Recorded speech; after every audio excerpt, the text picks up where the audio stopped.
Bonjour à tous. Alors aujourd'hui, je vais regarder pour démonter la manette du commodo gauche sur Peugeot 307. Le problème est le suivant. Quand je mets le clignotant droit pour tourner à droite, dès que le clignotant, la manette revient, pan, c'est clignotant gauche automatique. Dans un premier temps, il faut débrancher la batterie. Pour ce faire, la petite manette en dessous, brancher la borne moins suffit. Tac. Il y a deux petits trous situés derrière le volant.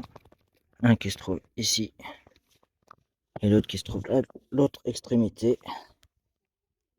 Rentrer un tournevis relativement long pour déclipser l'airbag. J'ai déclipsé, bon du coup j'avais pas de tournevis assez long, donc j'ai pris une clé Allen. Donc ça se présente comme ceci. Il y a 3 fils.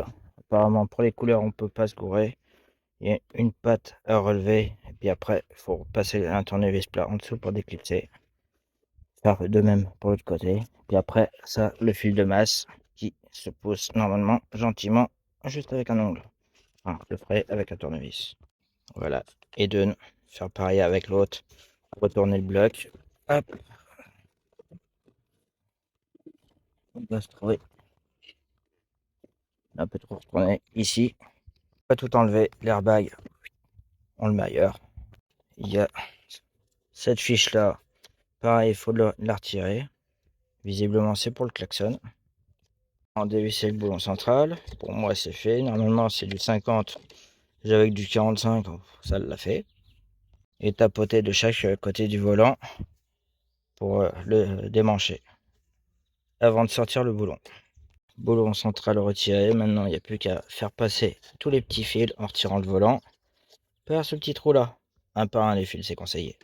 Voilà, maintenant, le volant est passé derrière. Maintenant, il nous reste 2 vis en T20 en dessous à dévisser. Chose que je vais faire. Maintenant, plus qu'à sortir la partie basse comme ceci. Une fois que le tout est démonté, il suffit d'aller desserrer sans le retirer totalement ce boulon qui est en taille 10 comme ceci. Puis retirer tout le bloc de Komodo. Voilà, ça bouge. Mais en prenant soin au fur et à mesure de retirer les cosses. Les fiches du moins. J'ai réussi à tout enlever, sauf celui-là. Je me suis pété l'ongle au passage. Visiblement, il faut pousser pour l'enlever et tirer après la fiche marron. Ou d'ailleurs, c'est le cas pour tout aussi. Il ne reste plus qu'à prendre les photos pour savoir ce qu'il y a commandé. Mais je vais démonter un peu plus. On peut voir qu'il y a une patte ici, une patte là, une patte là. Je retourne.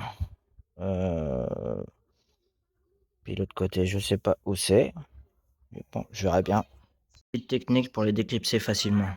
3 embouts plats au niveau des pattes. Là, j'ai réussi à en enlever une partie.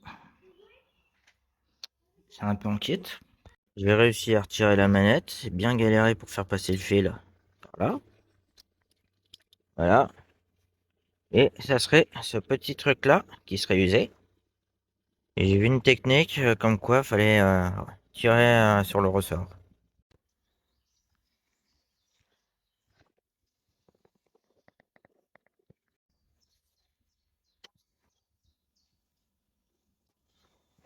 Bon, on va tester comme ça. La carte est déclipsée. Réenclencher les connexions. J'ai remis le tube noir à l'intérieur par ce côté-là. Alors poser à l'intérieur. Et plus qu'à présenter. Voilà. Là, tout est remboîté. Maintenant, il n'y a plus qu'à vérifier si ça fonctionne. Enclencher toutes les fiches et puis le module de radio avant. Ça évite de travailler dans des positions pas possibles après. En position, revisser le boulon. Avant de rebrancher l'airbag, il est conseillé de faire un petit test. Alors, le problème était le clignotant droit, gauche automatique. Ça a l'air d'être bon. Bon, la manette est un peu plus dure. On dirait que c'est neuf.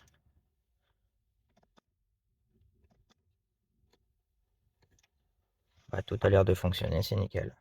Maintenant, j'ai remis les caches. Sans oublier les 2 petits vis torx bien vissés. Pas oublier de tout remettre.